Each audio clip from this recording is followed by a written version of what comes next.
Ang lahat ng opinyon, pagtingin, pananaw o kuro-kuro ng mga bisita at panauhin o mga anchors o host sa programang ito ay sarili at tanging opinyon at pananaw ng mga nabanggit at hindi opinyon o pananaw ng Aliw Broadcasting Corporation, mga producers o mga namamahala ng Aliw Broadcasting o anumang organisasyon na affiliated sa network at kailanman ay hindi iniendorso ng Aliw Broadcasting Corporation ang mga nabanggit na opinyon at pananaw sa programa. Ang mga balita, dudublihin ang pasada. Ang mga kontrobersyal, mga viral, mga trending na mga tao. Dalawang mas matinding papasadahan. Mga pangyayaring nakikita sa kalsada. Live na papasadahan. Tambalang John Evanez at Drew Nasino. Doble ang lakas, doble ang tindi. DWIZ Pasada Balita sa DWIZ News, DWIZ News TV at Aliw Channel 23 at sa digital channels ng DWIZ. Huwag magpapaiwan para huwag maunahan. Pasada Balita.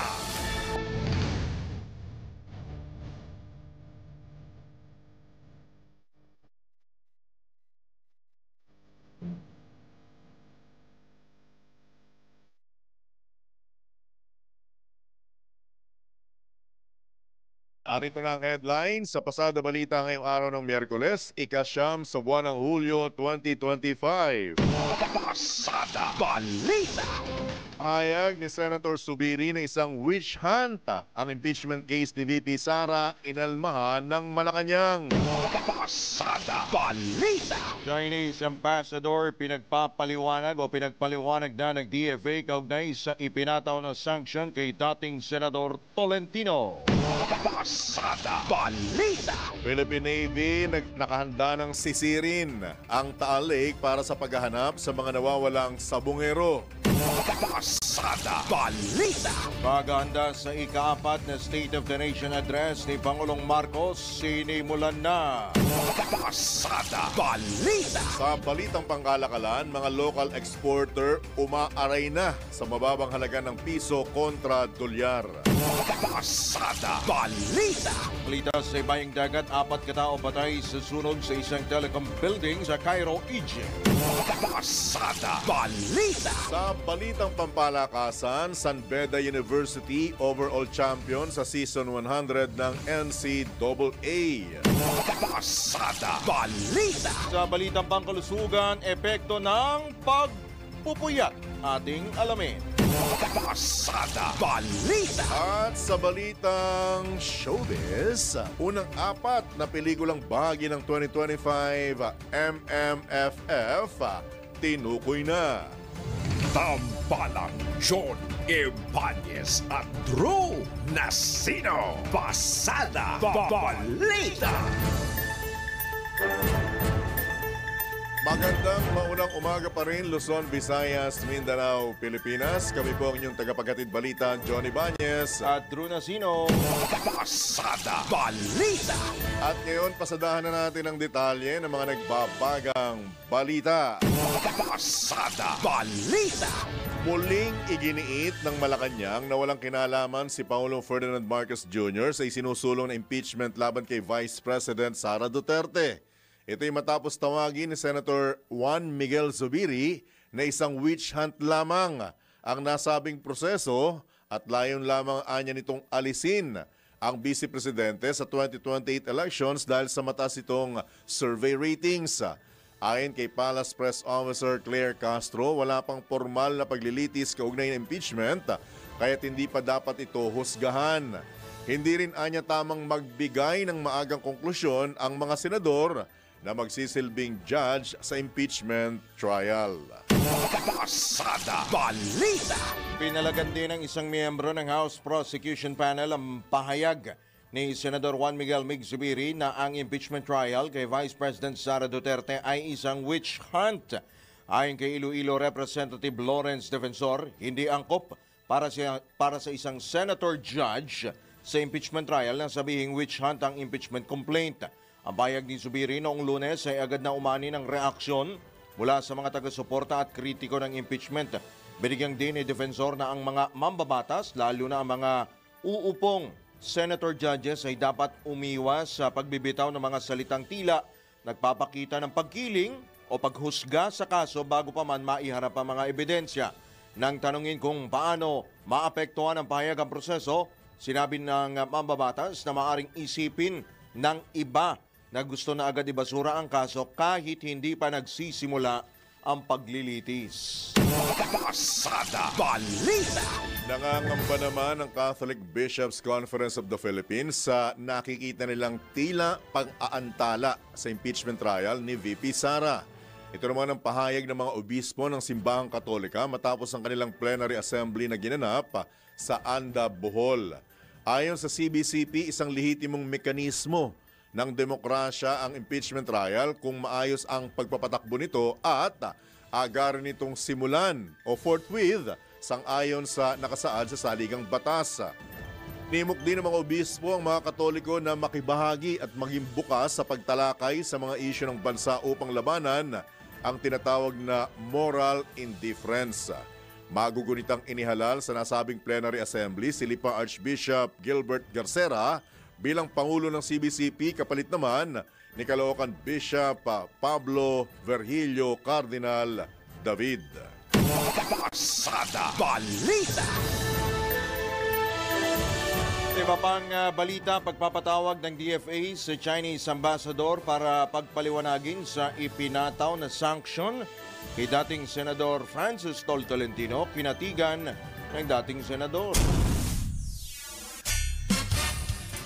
Sabi natin ang kabuang detalye mula kay Patrol 19 Celi Ortega Bueno. Pinaburan ni dating Senator Francis Tolentino ang pagpapatawag ng Department of Foreign Affairs sa ambassador ng China sa bansa. Ito'y para hinga ng paliwanag sa pagban kay Tolentino sa China, Hong Kong at Macau dahil sa pagbatikos nito sa China kaugnay ng mga insidente ng pambubuli sa West Philippine Sea at sa pagbabayad umano ng Chinese Embassy para sa operasyon ng troll farm upang siraan ang pamahalaan ng Pilipinas. Bilang pribadong mamamayan, sinabi ni Tolentino na suportado niya ang hakbang ng DFA dahil ang ginawa sa kanya ng China hindi lang pagyurak sa soberanya ng bansa, kung hindi paglapastangan din sa dignidad ng bawat Pilipino na naninindigan para sa pambansang interes, lalo na sa pagtatanggol sa karapatan ng bansa sa West Philippine Sea. Hindi anya dapat na gawing dahilan ng China sa pagpataw sa kanya ng sanksyon ang pagbibigay niya ng babala ukol sa agresyon ng China sa karagatan ng bansa at mga ulat ukol sa mga espiya ng China sa gobyerno dahil tungkulin ito ng bawat mamamayang Pilipino. Ayon sa Malacanang, binigyang paalala ng DFA ang China sa pamagitan ng kanilang ambassador na pinahalagan dito sa Pilipinas ang freedom of expression. Samantala, sinabi ni Senator J. Ejercito na hindi siya pinapansin ng ambassador ng China kapag nagkakasabay sila sa mga okasyon at mukhang galit sa kanya dahil sa pagbatikos din niya sa ginagawa ng China sa West Philippine Sea. Pero ayon dito kay Senator Ejercito, ayos lang dahil galit din daw siya sa ginagawa ng China sa mga barko at mga isda ng Pilipinas at hindi nila pagrespeto sa teritoryo at soberenya ng bansa. Ito sa Patrol 19, Celi Ortega Bueno para sa impilang metodong lakas sa DWIC. Nagbabalita ng tama, naglilingkod ng tama. Kapag may bagong balita, naka-on air, agad-agad, DWIC Patrol Report! Sa detalye ng iba pang headlines, bumuuna ng 3 team ang Philippine Navy na tutulong sa paghahanap sa mga nawawalang sabongero na sinasabing itinapon sa Taal Lake. Ayon kay Philippine Navy spokesman Captain John Percy Alcos, nakahanda na ang mga nasabing team ng Navy SEAL para magsagawa ng technical diving operations anumang oras. Sa ngayon, patuloy pa rin anya nilang inaantay ang official request ng Department of Justice upang masimulan agad ang operasyon. Aminado rin naman ng Navy na malaking hamon ang gagawin nilang search operation dahil sa may lalim na 170 meters ang lawa ng Taal. Subalit sa kabila nito, inihayag ni Alcos o ni Captain Alcos na gagawin nila ang lahat upang makatulong sa pagresolba sa kaso ng mga nawawalang sabongero. Pasada Balita! Tumanggi muna nang magbigay ng pahayag ang Malacanang kaugnay ng kasalukuyang estado ng investigasyon sa mga nawawalang sabungero. Ayon kay Presidential Communications Office, Undersecretary Attorney Claire Castro, nakausap niya ang ilang kinatawan mula sa Department of Justice pero inihayag ng mga ito na patuloy pa rin pinag-aaralan ang mga impormasyong kanilang natatanggap kaugnay ng kaso. Hindi pa niya nila inilalantad ng DOJ ang pagkakakilanlan ng mga pulis na iniimbestigahan, maging ang pangalan ng sinasabing mga politikong nasasangkot. Iginit pa ng palace official na mas makabubuting hayaang makapagsagawa ng masusing investigasyon ang DOJ upang makakalap ng sapat na ebidensya at makabuo ng matibay na kaso laban sa mga pinaniniwalaang nasa likod ng krimen. Pasada Balita. Tiniyak naman ng Department of Science and Technology ang tulong sa Department of Justice sa kaso ng mga missing sabongero. Sa panayan ng DWIC, sinabi ni Science and Technology Secretary Renato Solidum na maaari silang magbigay ng technical guidance at magpahiram ng mga equipment at tauhan sa paghahanap sa mga sabongero. Kung wala pa silang target at magmamapa lang, yun nga sinasabi ko, yung sonar. Yung echo sounder na may dalawang klase, side sans sonar. Meron ng ilang ahensya dito, pero hindi masyado maganda yon. Ang pinakamaganda ay multi-beam sonar para makakita ng 3D image sa ilalim. May available naman yan dito sa Pilipinas, sa private sector, na pwede nilang siguro i-hire at gamitin. Pininiwanag naman ng Secretary Solidum na sakaling mayroon pang mga buto ang mga nawawalang sabongero na sinasabing nasa Taal Lake, maaari itong makita sa pamamagitan ng multi-beam sonar. Depende yan sa lalim sa target area kasi itong Taal Lake, yung malaking lawa sa paligid ng Taal Volcano ay on the average may 100 meters depth. Ang pinakamalalim niyan mga 172. Siyempre, ang most likely matitira dyan ay buto. Kung hinulog yan sa isang lugar lang, mahalata mo kung nag-pile up. At kung may mga pabigat, may image din yun kung sakali man. Pangalawa, depende rin yan eh. May slight chance na hindi decompose kung talagang nasa malalim na parte. Kasi yung ilalim ng Taal Lake, wala masyadong oxygen dyan. At kung wala masyadong oxygen, mabagal yung decomposition. Pero syempre, marami pang ibang mga bagay para makonsidera na meron pa. No? Syempre, yung buto ang target dyan. Naman po ang tinig paliwanag ni Science and Technology Secretary Renato Solidum sa panayam ng DWIZ. Pasada Balita. Sa oras na 14 at sandali makalipas ang ika-6 na ng umaga, pinumpirma ng Department of Justice na nakasentro na ang kanilang atensyon at investigasyon sa isang fish pond sa Taal Lake kung saan ito ang magiging ground zero o ang lugar kung saan sisimula ng paghahanap sa mga nawawalang sabongero. Ayon kay Justice Secretary Jesus Crispin Remulla, nakatanggap sila ng impormasyon hinggil sa partikular na lugar sa kabila ng lawak ng lawa na umaabot sa 200 square kilometers. Gayunman aminado ang kalihim na katuwang ng Philippine National Police, may iba pa silang mga lugar na iniimbestigahan. Katunayan anya, may hawak na silang listahan ng mga palaisdaan sa lugar na magsisilbing gabay sa isasagawa nilang operasyon. Pasada Balita.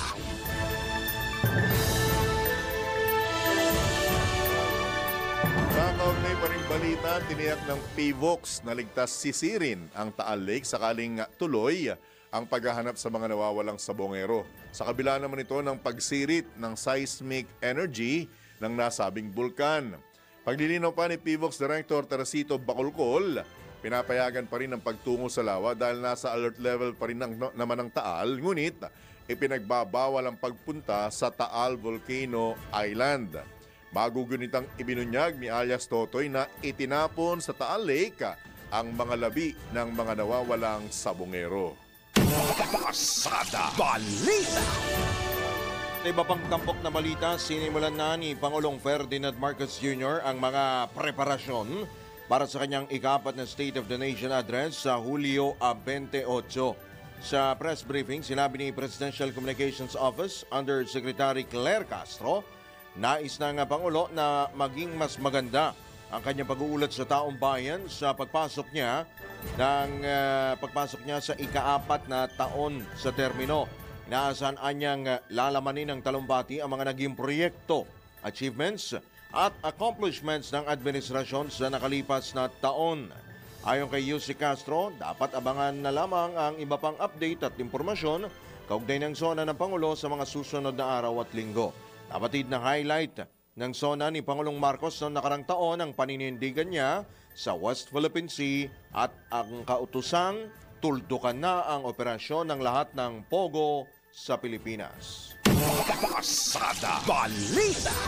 Magpapakalat ang Philippine National Police ng tinatayang 12,000 tauhan sa ika-4 na SONA ni Pangulong Ferdinand Marcos Jr. Ayon kay PNP spokesperson Brigadier General Jean Fajardo, kabilang sa mga ide-deploy ang mga itatalaga sa paligid ng House of Representatives pang matiyak ang seguridad doon. Bukod dito, magkakaroon din anya ng coordinating conference ang PNP kasama ang Office of the Sergeant-at-Arms ng Kamara para plantsahin ang mga protokol sa seguridad sa loob at labas ng Batasan Complex. Isasagawa ang SONA o ika-4 na SONA ni Pangulong Marcos sa 28 ng kasalukuyang buwan. Pasada Balita.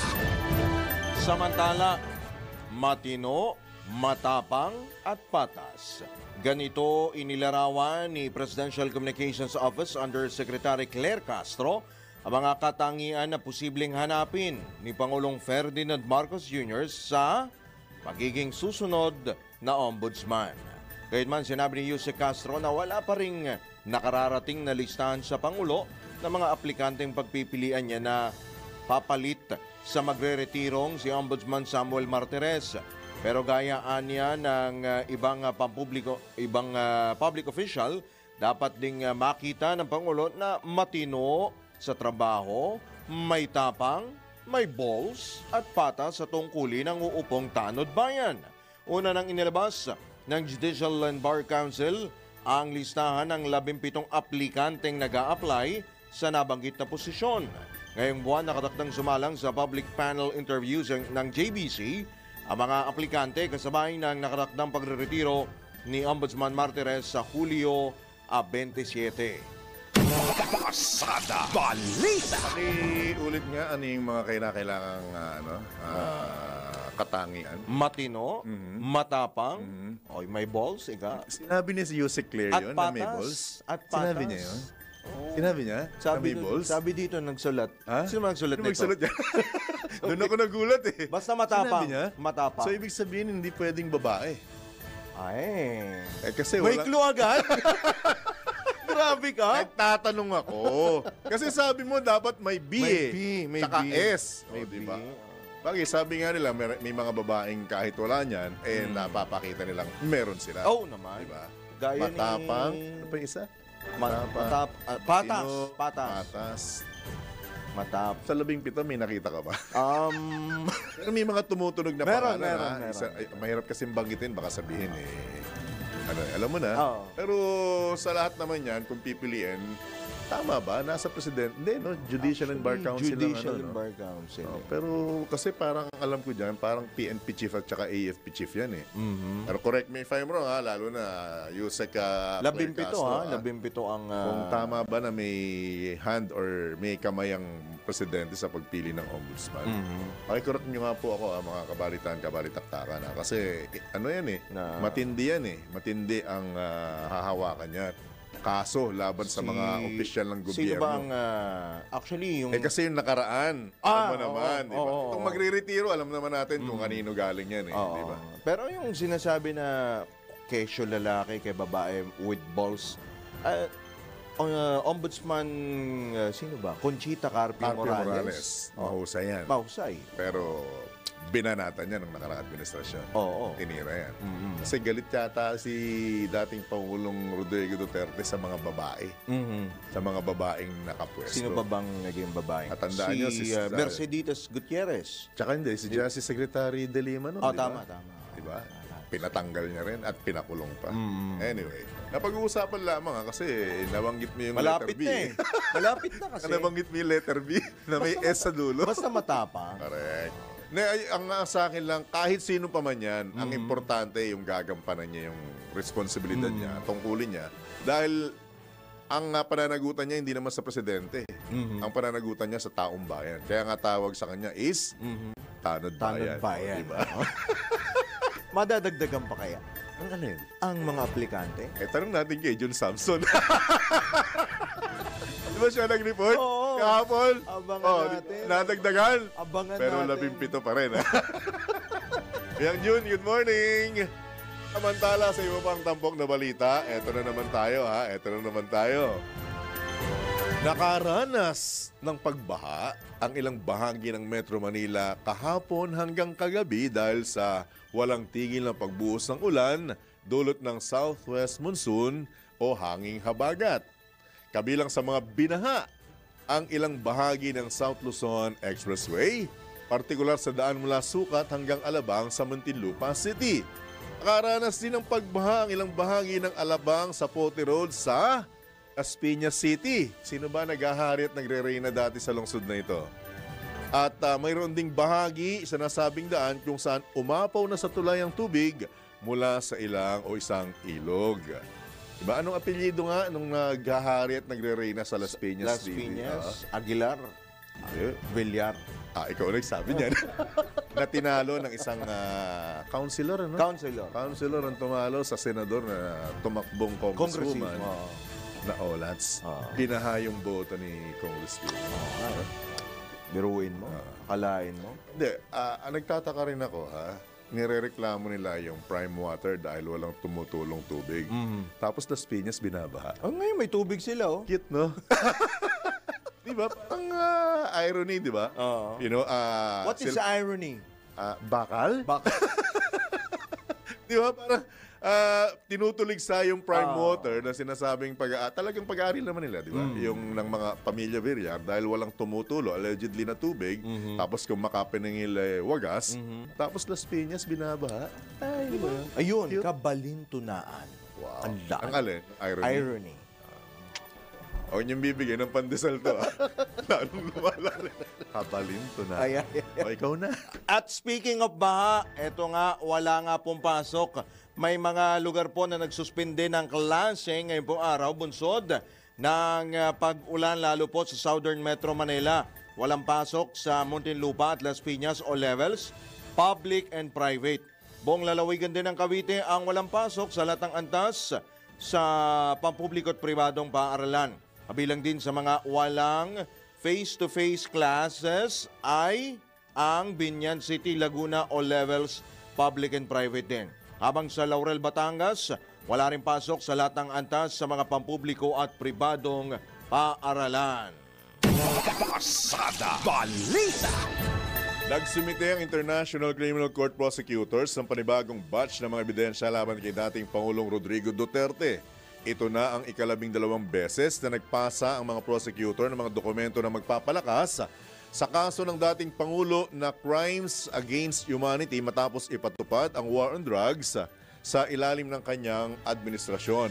Nakasaad sa isinumiting dokumento ang mahigit 1,000 items na nakapaloob sa 10 packages, kabilang na ang Davao Death Squad, mayoral period, barangay clearance operations, presidential period, high value target, presidential period at iba pa. Sa ngayon, patuloy pa rin ang paghirit ng interim release ng kampo ng dating Pangulo para sa kanyang pansamantalang kalayaan. Pasada Balita. Samantala, Malacanang kumpiyansang walang dapat ikabahala sa kalusugan ni dating Pangulong Duterte. Sabihin po natin ang kabuuan ng report mula kay Patrol 13 Gilbert Perdes. Kumpiyansang Malacanang na walang dapat ikabahala sa kalusugan ni dating Pangulong Rodrigo Duterte. Ito sa kabila ng mga report mula sa kanyang pamilya na labis itong namayat habang nasa The Hague. Ayon kay Palace Press Officer Undersecretary Claire Castro, ang payag na rin mismo ng kanyang dating asawa na si Elizabeth Zimmerman. Bagamat pumayat daw ito ay mukhang nasa maayos naman ang kondisyon ng dating Pangulo. Lalo't mismo ang dating Presidente pa raw ang nagsabi na okay siya at hindi na rin daw siya umiinom ng kanyang maintenance medicine. Ganito rin daw ang sinabi ni Vice President Sara Duterte na maayos din daw ang lagay ng kanyang ama. Tiniyak din ng palasyo na nabibigyan ng sapat na atensyong medikal si Duterte habang nasa The Hague at hindi siya pababayaan habang humaharap ito sa kanyang mga kaso sa International Criminal Court. Dagdag pa ni Castro, posibleng kailangan lang ng dating presidente na mag-ehersisyo. Patrol 13, Gilbert Perdes para sa Himpilang May Totonglas, DWIZ. Nagbabalita ng tama, naglilingkod ng tama. Kapag may bagong balita, naka-on air, agad-agad, DWIZ Patrol Report. Mr. Defense Prosecutor, Winner Contehino, oras muna sa hudya. Ang lupit naman. Hindi na, no? Fence na, prosecutor pa. 27 minuto na po makalipas sa ika-6 ng umaga. Kato ito, alamin po natin kung ano nga ho ba ang ating pong almusalin. Pero ako nakasundot na po ako ng pandesal kanina lamang po. At mula po sa ating palengke queen, of course, ihatid po niya ang altanghap po natin ngayong araw po nito ng Baclaran Wednesday. Walang ibang ina mo, ina niya at ina nating lahat sa palengke. Aling Bet. Magandang morning, Aling Aling Ben. Bet Samson, anong almusal natin? Yes, good morning, Drew and John. Suman yung ube. Ano na siya, nakabalot sa dahon. Nabili ko kanina madaling araw sa palengke. Mainit-init pa. 70 pesos lang yan per pack. Ayan. Tapos ng tanghalian namin, syempre bigas, 40. Ang lulutuin ko, tuna belly. Kakalamansian ko. Wow. Kinalamansiang belly. Kalahating kilo yan. 195. Naka-slice na yan. Tapos lalagyan ko siya ng kalamansi na halagang 20 pesos. Tapos yung talbos ng kamote ko, 10 piso. At yung sibuyas, kamatis at sili ay 20 pesos. So, kung 70 yung almusal ko, ang tanghalian ko ay 285. Sa hapunan naman, magluluto ako ng gulay naman kasi isda ng tanghali.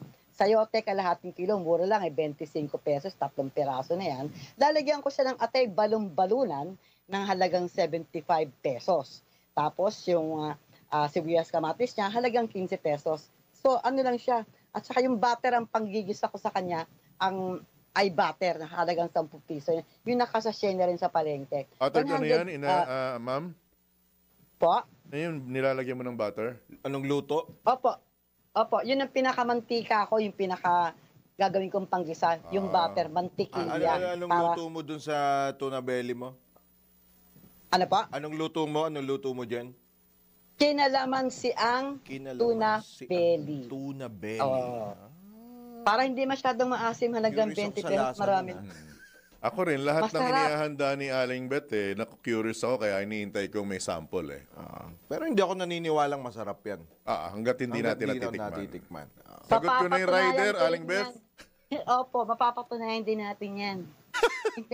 Kailangan patunayan mo sa korte na masarap yan. Korte talaga. Opo. Wednesday na, July na, Aling Bet.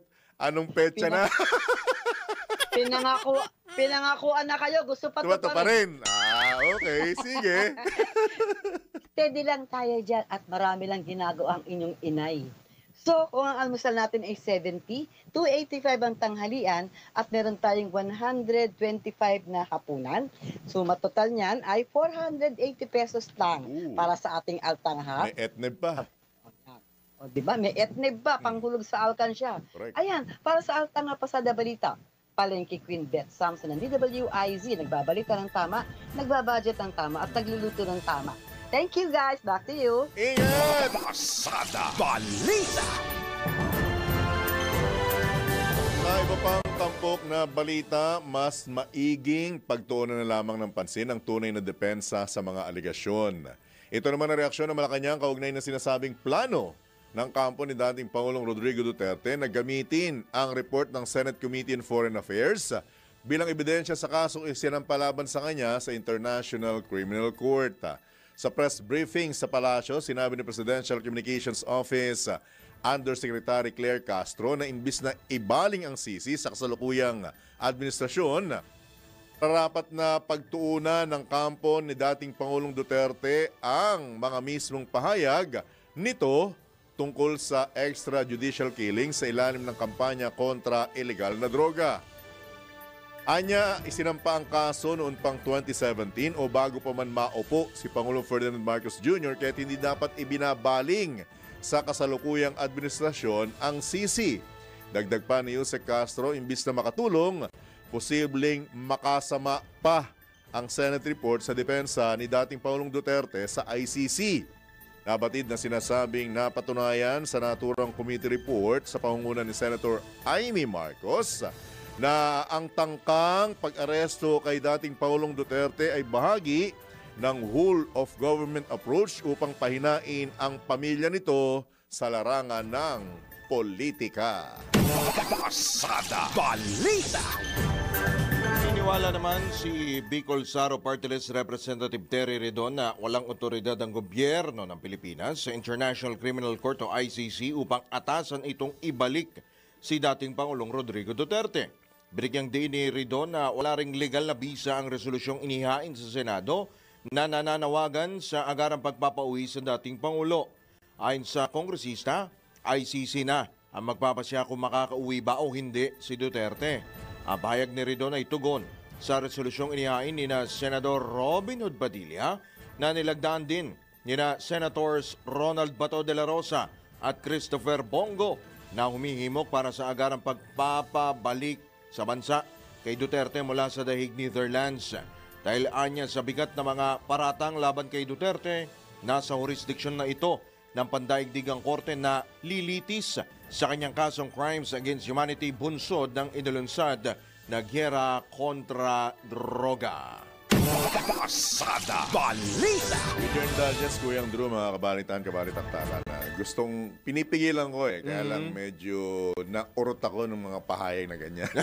Kasi kapag tayo po ay opisyal ng pamahalaan or mambabatas or nasa level na tayo maituturing na opisyal at role model ng ikangay ng kabataan or ng mamamayan, ingat po tayo sa ating mga binibitiwang salita. Ingat po tayo sa ating mga hakbang dahil pag sinabi po natin yan, hindi natin alam, baka mamaya may pumatol. Oo. Baka mamaya may maniwala at yung hamon tugunan. Mabigat kasi Diba? yung bawat salitang Correct. binibitawan ng mga senador, ng mga mambabatas. Correct. Teka. Ang hindi ko mapigilang mag-react yung binanggit nung number one senator mo. Na binabanggit niya na sunugin mo man ako, mga mo'y Duterte ako. At after that, May pumatol. Oo, may pumatol. Sabi niya, Oo. mukhang nagdagdag ng seguridad or hinigpitan ng kanyang seguridad at ng kanyang pamilya dahil ang binabanggit niya, baka may quote-unquote, tama ba yung pagkakaintindi ko? May teroristang pumatol at gawin yung... May mga netizen na pumatol. Gawin yung mga ganong hakbang at sunugin siya or sakta ng kanyang pamilya. Ang sa akin lamang po, ginoong kagalang-galang na... Ano nga kanta yun? Wonderful Tonight. Wonderful. Ang sa akin lamang Alam ko, po... Eric eh. Eric. Ginoong Eric Clapton. Ang sa akin lamang po, halal kayo Ginusto nyo yan. Di ba? Ginusto nyong maging mambabatas, maging senador for that matter. Ingat-ingat po sa pagsasalita. Ngayong pinatulan at may gustong pumatol sa inyo, ganyan ang reaksyon ninyo. Hindi naman pelikula yan. Hindi naman pwedeng sabihin sa kagaya ng pelikula yan na, cut! Cut mo na! Hindi maganda. Hindi po. Walang ganon. Kayo po'y naninilbihan. Tandaan nyo po, public servant po kayo. Mga ginoong at ginang binibining kagalang-galang. And public service is public trust. Nahuli mo ako dun, Diba? Sa akin lang, kayo po'y inihalal dyan para maglingkod. Lingkod bayan. Hindi para paglingkuran po kayo ng mamamayan. Huwag nyo pong baliktarin ang sitwasyon.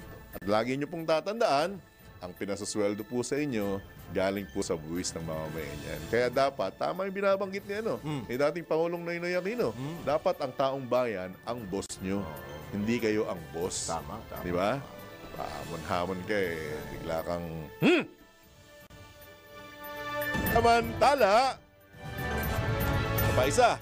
Pinuna ni Vice President Sara Duterte ang sinasabing mabagal na aksyon ng pamahalaan para sa mga Pilipinong naiipit sa tensyon sa pagitan ng Israel at Iran. Parang tuloy tahiro naman to ah. Ayon kay VP Sara, tilang mas prioridad pa ng administrasyon ni Pangulong Ferdinand Marcos ang, makinig po kayo ha, manira. Sinabi ng Vice Presidente na sa halip na pabilisin ang pagtulong sa mga Pilipinong nahihirapan dahil sa bakbakan ng Iran at Israel, inuuna paan niya nito ang paninira o pamumulitika at hindi ang mamamayan. Amirado rin si VP Sara na ikinalungkot niya ang plano ng pamahalaan na ibiyahe ang mga witness o testigo sa kaso ng kanyang ama na si dating Pangulong Rodrigo Duterte sa International Criminal Court. Pasada Balita.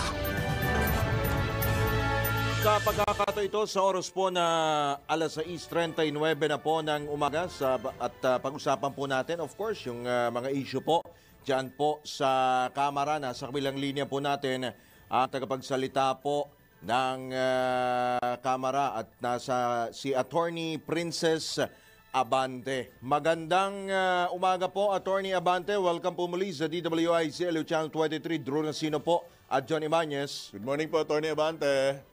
Magandang umaga po sa inyong lahat. Ay, salamat po sa pagkakataon na muli namin kayong makahuntahan on air, Madam Attorney. Yes po. Right. Direct to the point na katanungan, ma'am, with your indulgence, ano po ba ang nilalaman o ano po ba, para sa kabatiran din ng ating mga kababayan, ano po ba ang importansya at nilalaman nitong open bycam na sinasabing suportado mismo ng liderato ng Kamara? Go ahead po, Attorney Abante. Ang panukala nga po ni Speaker Martin Romualdez na maging open na sa tao ang bycam. Kasi yung mga hearings ng Kamara, naka-live naman na po siya, committee hearings, sa plenary, naka-live na siya. Ngayon, pagdating naman sa bycam, doon yung mga pag-uusap doon, naniniwala din si Speaker Martin Romualdez na para mabalik yung tiwala ng mamamayan sa ating pamahalaan, isang malaking bagay yung maging transparent, yung kung paano na finalize yung pag-uusap ng dalawang chamber dun sa budget ng ating bansa. I understand may mga plano na po ang ibang mga miyembro ng Kamara na mag-file ng I think a resolution on this. Hindi ko lang pa nakikita yung mga magiging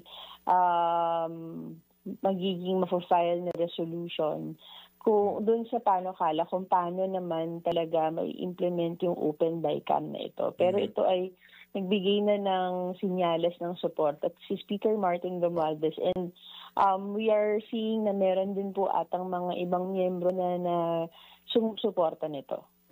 Attorney Abante, nagkaroon na po ba kayo, kasi pag sinabing bycam, dalawang kapulungan po yan, di po ba? Meron na po bang reaksyon? Kasi I understand, mukhang malamig.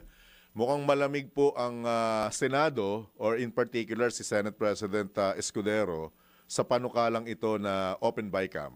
Tama po ba? I think ang alam ko lang sa mga narinig ko po yung Senate Secretary, ang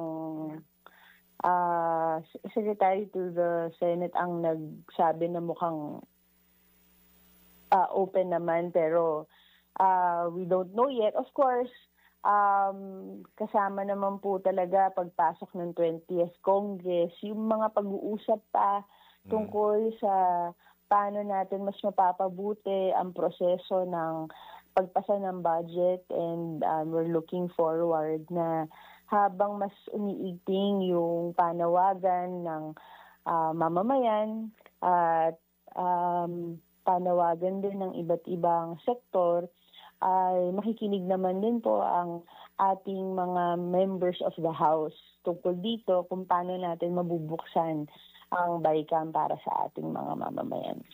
So, suportado lahat majority ng mga miyembro ng Kamara, Attorney Abante?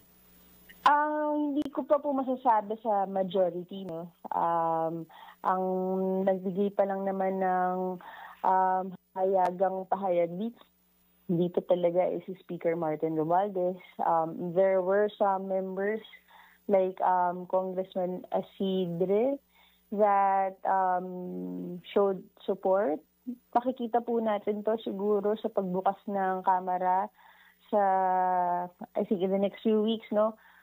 Makikita natin kung ano po yung support ang makukuha, lalo na if may mga resolutions din na may mga mapafile tungkol dito. Ano po ang bukod sa pagiging transparent, ano po ang nakikita niyo po, Madam Attorney, na kahalagahan din po ng Open BICAM? Well, maganda po dito yung nakikita din kasi ng mga tao na nakikinig ang ating pamahalaan dun sa panawagan nila na buksan ang proseso ng budget. Ang isang malaking bagay dito yung accountability and yung pagbabalik ng tiwala. Yun ang nakikita din natin ngayon, sir, no, sa mamamayan na hindi malaki yung distrust din pa rin kasi sa ating pamahalaan. And paano natin to maibabalik? Ito yung isang bagay dito, makita nila kung saan napupunta yung pera ng bayan. At ang isa din is maintindihan nila yung buong proseso ng pagpapasa ng budget ng ating bansa. Marami ang hindi talaga naiintindihan pa kung ano talaga yung pinagdadaanan ng pagpasa ng budget. Marami nang mas nakaintindi nung nabuksan ang ating mga hearings ng Kongreso. Pero pagdating sa BICAM, marami pa rin ang hindi naiintindihan kung paano ba ito ginagawa bago dumating sa presidente para pirmahan. Dito, mas maintindihan nila kasi mas magiging participative ang ating mamamayan pag nakikita nila kung paano yung prosesong ito. And yun ang gusto din po natin na makita, hindi lang yung ating mga public officials ang aktibo, pero yung mga mamamayan din natin ay maging aktibo para malaman at mas makita natin kung ano, mas marinig pa natin sa tao kung saan nila gusto na pupunta ang pera na nilalaan para sa ating Attorney bansa. Abante, pasensya na. Pag sinabi bang Open BICAM, televised, or hihingi na lang kayo ng mga kinatawan kung sakaling matutuloy kinatawan sa lahat-lahat na iba't ibang sektor ng lipunan? I think may iba't ibang suggestions po kasi, 'di ba? Parang I understand meron yung Open BICAM, let's make it televised or live sa tao, and there are other suggestions din of having third party observers, mga ganyan. And I think definitely hindi ko masasagot kung anong aspeto yung magiging pagiging Open BICAM until magkaroon ng mga agreements on how we will be able to conduct that. That's why I'm looking forward kung merong mga resolutions na i-file sa House po, kung ano yung mga parameters ng pagbukas ng BICAM. May katanungan po si Attorney Drew Nasino, Attorney Abante, with your indulgence. Go ahead, Attorney Drew. Pag ba Open BICAM, may executive session? Honestly, hindi pa po ako nakapag-participate or nakapag-observe ng BICAM. So hindi ko po alam kung ano yung mga meetings and discussions na ginagawa doon. Much like in other sessions, hearings siguro, there are incidents of different discussions and consultations, pero hindi ko po masusagot yan categorically. Alright. With your indulgence, Attorney Abante, ibang issue naman, witch hunt. Yes po. Opo, witch hunt. Ano po ang reaksyon ninyo sa binabanggit ng isang senador na Sino po ba witch yun? hunt ang Sino po ba yung impeachment? mangkukulam? Sino ba yung witch? Pag sinabing witch girl, di ba? Pero alam niyo po, katulad nga din po ng sinabi ni Congressman Defensor, ang proseso ng impeachment ay seryosong bagay. Hindi lang to seryoso para sa Senado, seryoso din po to para sa Kamara. Nung ito po ay sinimulan ng Kamara yung proseso, seryoso agad to. Hindi to para sa politika o para kaninong dahil lang sa personalidad. Ito pong proseso ng impeachment ay para sa accountability. At yan naman po ang mandato ng konstitusyon para sa pagsisimula ng impeachment process. And I think siguro para mawala na yung haka-haka ng tao o ng sinumang mga opisyal ng bayan kung para saan tong impeachment na ito, simulan na yung trial para makapag-present na ng ebidensya at makita nila na meron talagang mga pieces of evidence para patunayan yung mga articles of impeachment na nahiayan. Pati kayo, Attorney Abante, nagtataka kung sino yung tinutukoy na mangkukulam. No comment. Pinapasaya lang namin yung usapan kasi masyadong mabigat dahil parang habang tumatagal parang kung ano-ano na yung lumalabas sa bibig ng ilang mga senator judges natin parang ang tingin naman ng iba ay parang hindi karapat-dapat, diba? And ang posisyon po ng House of Representatives ay we want to presume na the senator judges will maintain their impartiality, lalo-lalo na sa usapin at pagdinig ng impeachment trial, ng articles of impeachment. Inaasahan namin na yan ang gagawin at gagawin nila ang kanilang tungkulin na maging impartial at maging hindi sila maging bias sa proseso. Inaasahan namin na pag nabigyan na ng pagkakataon na i-present ang pieces of evidence na handa na po ang panel of prosecutors gawin, ay tatanggipin nila to ng may bukas na pag-iisip. At pag umabot na po sa punto na kailangan nila pong magdesisyon, ay magdidesisyon po sila ayon sa merito, ayon sa ebidensyang nailatag, hindi ayon sa personal o pampolitikal na paniniwala. With that, Madam Attorney Abante, maraming salamat sa pagkakataon at kami po'y mananatiling bukas ang himpilan ng programang ito for update po sa inyong side. Maraming salamat din po sa pag-imbita po sa akin. Good morning. God bless. Salamat po. Ingat po. Good morning. Po mga kabalitan-kabalitaktakan, si Attorney Princess Abante, ang tagapagsalita po ng House of Representatives or Kamara de Representantes. Pasada Balita! Congressman Senator Judge Winner Contihino, ang dami mong titulo Oras! 8 minuto na lang. Talagang sinapawan ako, nagalit yata. Ano ba gusto mong titulo? 8 minuto na lamang, alas 7 na ng umaga. Mga kabalitan, kabalitaktakan, tumanggap tayo ng mga pag-uulat mula sa labas ng himpilan. Senator Ontiveros, personal na maghahain ng reklamo ngayon sa DOJ laban sa mga tinawag niyang, siya po ang tumawag dito DDS Vloggers. Tanya mula kay Patrol 24, June Samson. Nakatakdang magtungo ngayong umaga sa Department of Justice si Senator Risa Ontiveros para maghain ng reklamo. Partikular ay criminal complaints kaugnay sa cybercrime libel ang ihahain ng senadora laban sa ilang mga individual. Kabilang sa mga irereklamo ay mga tinaguriang DDS vloggers na sangkot sa pagbuo at pagpapakalat ng viral video ng dating Senate witness na si Michael Murillo.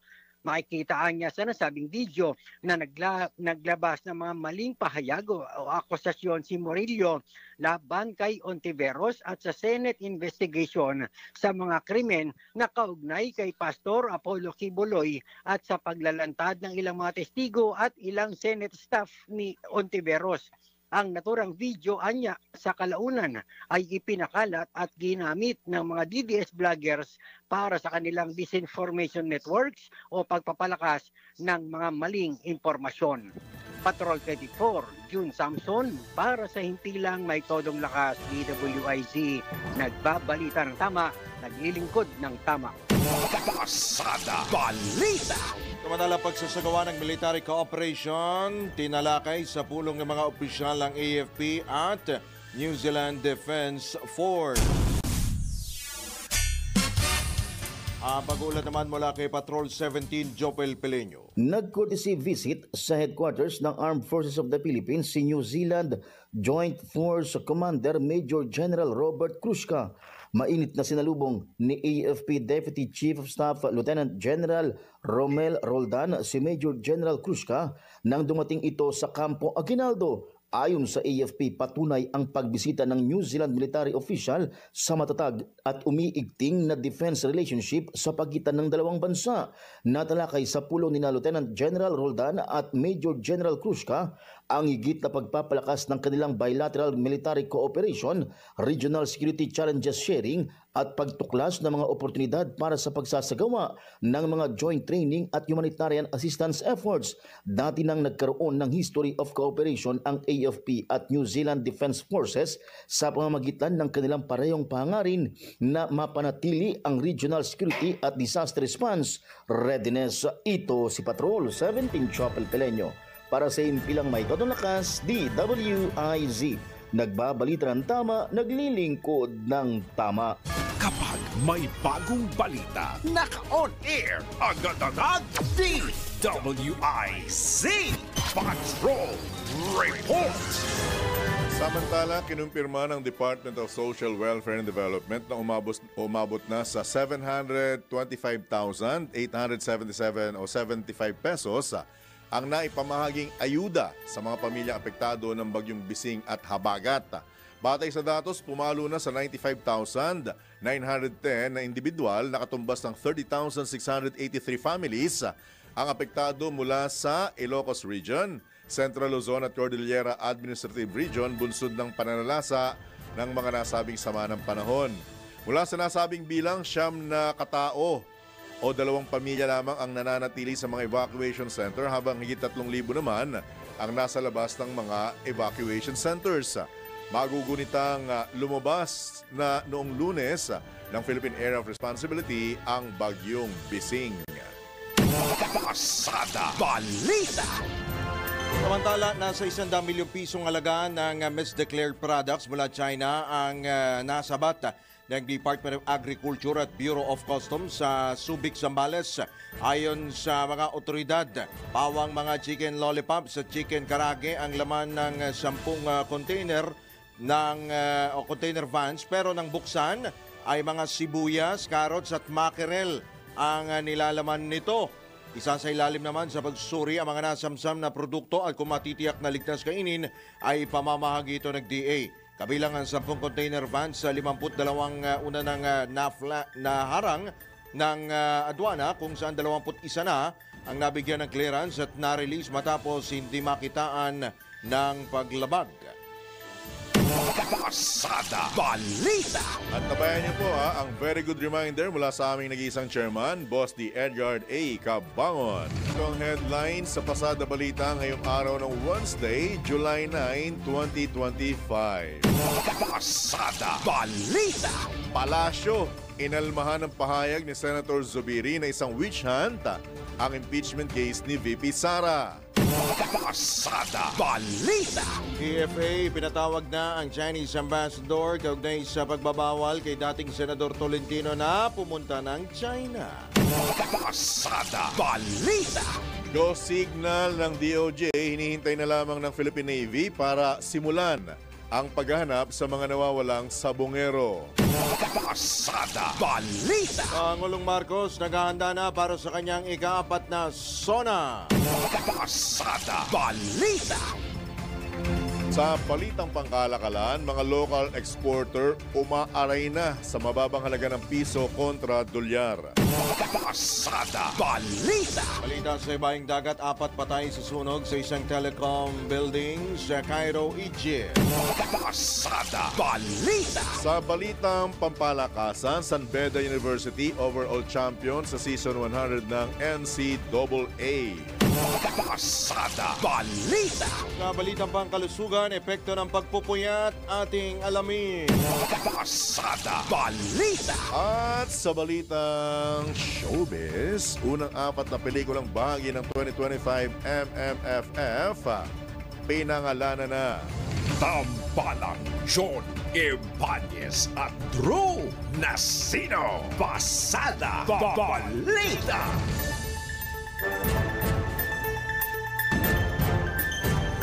Sa pagpapatuloy ng balitaan, 2 linggong mawawala sa kanyang trabaho si Agriculture Secretary Francisco Chu Laurel Jr. simula ngayong araw upang sumailalim sa isang medical procedure na matagal na anyang ipinagpaliban mula nang umupo sa pwesto noong November 2023. Ayon sa Department of Agriculture, inanunsyo ng kalihim ang kanyang 2 linggong medical leave upang maiwasan ang espekulasyon sa kanyang hindi pagdalo sa mga aktibidad ng Agriculture Department. Sa kabila ng naturang pagliban, tiniyak naman ng kalihim na patuloy siyang magbabantay sa mga mangyayari sa sektor kahit na nasa ibayong dagat. Hindi naman ibinunyag ng ahensya kung anong procedure ang gagawin o saang bansa ito isasagawa. Si Undersecretary Roger Navarro ang tatayong officer in charge habang wala ang kalihim at inaasang babalik ito sa July 24. Pasada Balita. Kumpirma naman ng Department of Agriculture na wala pang naiulat na malawakang pinsala na idinulot ang bagyong Bising. Ito ayon kay Agriculture Assistant Secretary at Spokesman Arnel de Mesa ay saan nakatulong pa ang nasabing inamin ni de Mesa na nakatulong pa ang nasabing sama ng panahon sa mga sakahan. Nakatulong din anya sa irigasyon ang pag-ulan sa nakalipas na araw matapos tumaas ang level ng tubig sa mga dam. Gayunman, tiniyak ng DA na nananatili silang nakaantabay sakaling may maitalang pinsala bunsod ng sama ng panahon. Pasada Balita.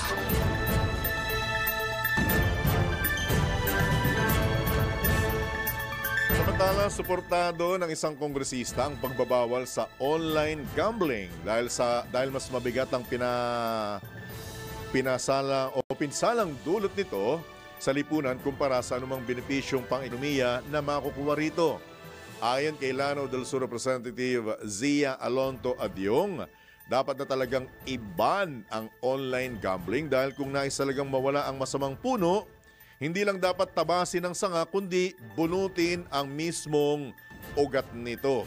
Pinalakas ng pahayag ng kongresista ang lumalawak na panawagan sa Kongreso na ipagbawal ang lahat ng anyo o uri ng internet-based gambling, kabilang na ang kinontrol ng Philippine Amusement and Gaming Corporation na dati nang nagpahayag ng kahandaang higpitan ng regulasyon kaysa sumang-ayon sa total ban.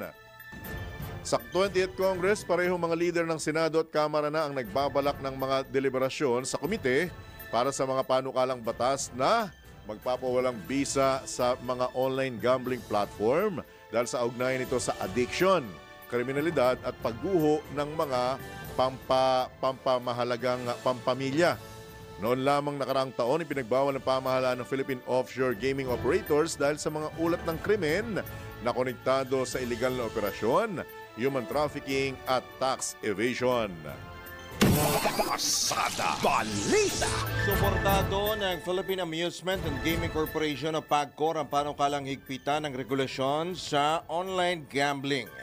Ito ayon kay PAGCOR Chairman Alejandro Altenco ay makarang maghain ang mga mamabatas na mga panukalang naglalayong ipatupad ang total ban o i-total ban ang online gambling sa bansa. Gayunman, aminado si Tenko na batay sa kanilang pag-aaral ay mahihirapang maipatupad ang total ban sa online gambling.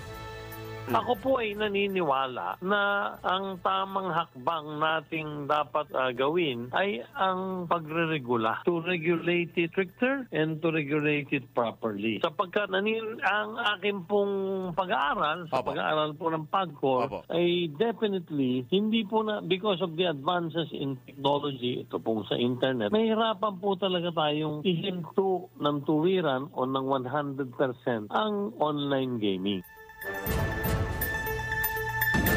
Ilinaw naman ni Tenko na nagmula sa iba yung dagat o hindi lahat ng mga operator ng online gambling ay nagmula rito dahil karamihan sa kanila ay nasa iba yung dagat. Ang talaga pong nakasisira sa pangkasalukuyan sa ating online gaming industry at gusto kong bigyan ito ng diin at bigyan ng pansin ng mga nakikinig sa iyo ay yung mga illegal operators na patuloy na nag-ooperate hindi nagmumula sa ating bansa kundi nagmumula sa ibang bansa at tinatarget ang mga customer na Pilipino. Yan po ang tinig ni PAGCOR Chairman Alejandro Altenco sa panayam ng DWIZ. Pasada Balita! Inatasan na ni Pangulong Ferdinand Marcos Jr. ng Department of Public Works and Highways na madaliin na ang ginagawang retrofitting at restoration ng San Juanico Bridge.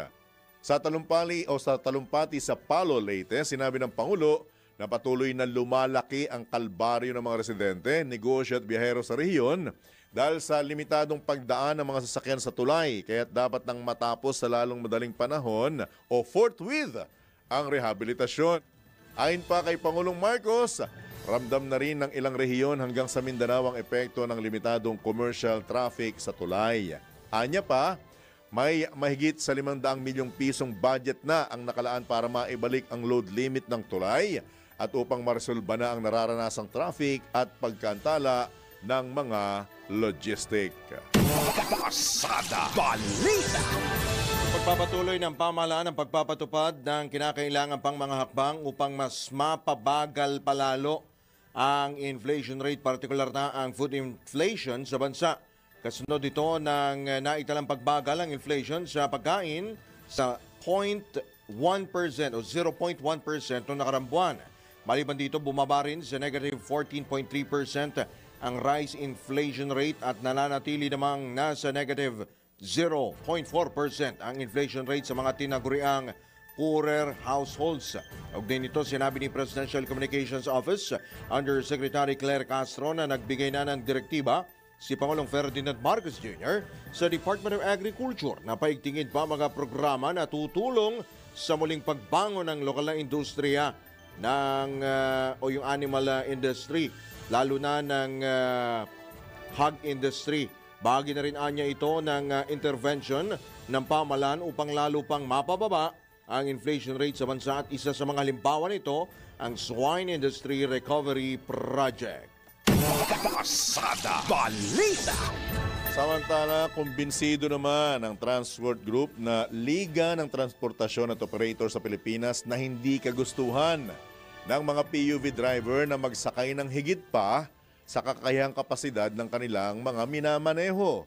Ito naman ang naging tugong patotoo ni LTAP Chairman Lando Marquez sa panayan ng DWIZ kasunod ng panawagan ng LTFRB na pagsunod sa direktiba ng DOTR na anti-sardinas kontra overloading. Di naman kagustuhan ng ating mga driver. Yung magsakay ng sobra-sobra na siksik na parang sardinas yung nakalagay doon sa nabasa ko, ay talagang walang may driver ho na may gusto po niyan.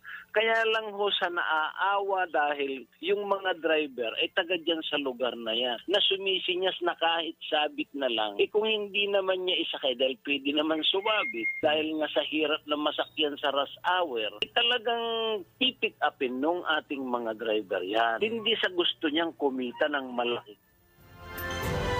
Patuloy naman ang pangangalampag ng LTAP sa pamahalaan na simula na ang pagpapatupad ng PUV Modernization Program sa gitna na rin ng isyong patuloy na kinakarap ng mga driver at operator dito sa bansa. Ang modernisasyon ng P-Transport, sana makita ng Kongreso at Senado na ito po ang nagsiservisyo sa ating mga trabahador na bumubuhay ng ekonomiya at nagbabayad naman ng buwis ang ating mga public transport sa pamamagitan ng kanilang napakataas na buwis sa krudo, langis, spare parts na walang kamatayan. Yan po ang mahinahong tinig ni LTAP Chairman Lando Marquez sa panayam ng DWIZ. Pasada Balita! Intelligence, Kuyang Drew, kapag naririnig ko ang tinig ni Lando, hindi talaga mabura sa isipan ko, sa tenga ko, yung tumataginting ng mga pahayag niya na dapat kasi Yan. Ginoong Chairman, Hindi dealer. hindi dealer, Yan. mga leader ng mga transportasyon. Hindi pa galit yan. Hindi pa. Mahinahon pa yan. Actually, pagaling ka muna, Kalando. Kalando, bukod sa pagiging kaarawan mo nung nakaraang araw, pagaling ka, ha? Nabulabog. Kasi kailangan ka pa ng sektor ng transportasyon. Lalo na kung makakalusot sa susunod na kandidaan na eleksyon, ang party list na tambucho. Tambucho mo sa Kongreso. Ay! Ang usok ng Kongreso. Yan! Congressman Drew Nasino. Yan. Hindi itim, hindi puti. Ano? Walang usok. Malinis eh. Parang hindi mo naman pinag-isipan. Walang rhyme eh. Habang hindi pa bawal ang mga kampanya, ha? Sa susunod na Yan. Ikaw ang tunay na leader. Yan! Congressman Andrew John Nasino. Wala. Ng grupong Tambucho. Tama yan. Speaking of transportasyon, Alam ko Tambucho. makinig po kayo, ha? Papalo sa higit 200 kolorum. Ayan na. Kolorum na mga sasakyan ang nahuli ng Land Transportation Office nito nakaraang buwan. Ayon kay LTO Executive Director Gregorio Pua Jr., makukuha lamang ang mababawi lamang ang mga nahuling sasakyan sa pamamagitan ng utos ng Korte Suprema. Iginit ang nasabing opisyal na layunin ng naturang hakbang na protekta ng publiko sa mga kolorum na sasakyan. Delikado rin anya ang pagsakay rito dahil wala itong insurance coverage. Pasada Balita! Sa pagkakataon pong ito, mga kabalitaktakan, tayo po'y pinalad na muling makakahuntahan ang itinuturing ng suki po ng ating programa. Ang mismong kalihim ng Department of Health, si Secretary Teodoro Docted Herbosa. Secretary Herbosa, good morning. Johnny Bañez, Drew Nasino. Live na po tayo muli sa DWIZ. Good morning, Secretary. Sec? Good morning, John. Good morning, Drew. Yes, good morning. Apo, maraming salamat po sa pagkakataong muli, Secretary Ted, at sa ganitong pagkakataon muli ka namin inabala. Anyway, direct to the point, nakatanungan na po, ano po ang ginagawa ng DOH kaugnay dito sa binabanggit na hindi natatanggap muna ng guarantee letters ang ilang mga pribadong ospital? Sec? Alam niyo, unang-una, yung programa naming Medical Assistance for Indigent and Financially Incapacitated Patients. Hindi talaga kami nag-aano ng guarantee letter naman. Hindi kami nag-i-issue niyan, yung guarantee letter. Pagka ikaw ay na-confine sa ating mga ospital, ginagamit natin yan, lalo na sa Department of Health Hospital. Yung ibang regional office na walang DOH hospital, nakikipag-agreement po yan sa mga private hospital para kung merong silang pasyenteng mahirap, ay mabibigyan ng pondo at mababayaran. Yung nirereklamo sa Batangas, sinek ko po yun at parang 39 hospitals na lang yun. At ang sabi sa akin ng regional director, nakapagbayad na sila ng kalahating bilyon, 500 million at merong mga arrears pa at ito ay dahil sa kulang ang documentary requirements noong mga inisingil nilang mga cases. So very important, pag gumamit ka ng government funds, kailangan kompleto ang documentary requirements. Kundi kami po ay masisingil ng COA dyan sa mga binayad sa private hospital. Actually, Secretary Ted, pwede kong mag-ano dyan, maging patotoo dyan dahil ilang beses na rin akong na-hospital, ilang miyembro ng pamilya kayo na-hospital. At talaga namang pag guarantee letter ang kailangan mo, talagang dadaan ka sa masusing butas ng karayom. Butas ng karayom, sorry for that word. Kasi talagang kailangan yung mga requirement. Ngayon, ang tanong ko lamang dito, Sec Ted, na kanino ang pagkukulang para maantala or hindi agad mabayaran itong dapat bayaran sa mga ospital, Sec? Alam mo, mahirap magsisihan, ano? Pero ito, kino-consolidate. At tinanong ko yung Region 4A na director namin, sabi niya, ang turnaround time nila ng pagbabayad ay 3 months. At nakabayad na raw sila, 500 million sa mga ospital dyan sa Batangas. So, yung mga remaining, malamang, yan daw yung mga may kulang na documentary requirements. Kaya hindi rin mabayaran. Kasi nga, makukuha kami pagka hindi yan nabayaran. Pag yan ay nabayaran, makukuha kami. Opo. So, ibig sabihin, itong binabanggit ng Philippine Hospital Association of the Philippines, nagagawa na po ito ng paraan and at the same time, nakafocus dun sa mga ospital lamang sa Batangas. Tama ba po, Sec? Oo, mukhang Batangas lang yung sinasabing di pa bayad. So, magtitingin din kami sa ibang lugar, pero yun ang nadinig natin sa deklarasyon ni Dr. Degrano. Opo. So, Sec, masasabi ba natin isolated lang ito? Doon lang sa, kasi doon kung sa Batangas lang, di ba? Well, meron din tayo sa ibang ospital na alam ko meron ding nadidelay. Alam mo naman ang proseso sa gobyerno, kailangan kompleto yung papeles bago mabayaran. Nangyari din sa amin to doon sa health emergency allowance. Hingi sila ng hingi. Kulang naman ang documentary requirements ng ating private hospital. Kailangan kasi sundin talaga yung sa patakaran ng pamahalaan ng lahat ng dokumento ay kompleto bago mag-release ng pera. Opo. Sec, nag-usap na ho ba kayo ng PAPI, nitong Private Hospitals Association of the Philippines? Ay, hindi pa sila dumulong sa akin or dun sa pero inutusan ko yung in charge na undersecretary ko sa Medical Assistance for Indigent Patients and Financially Incapacitated para makipag-usap sa ating PHAPI.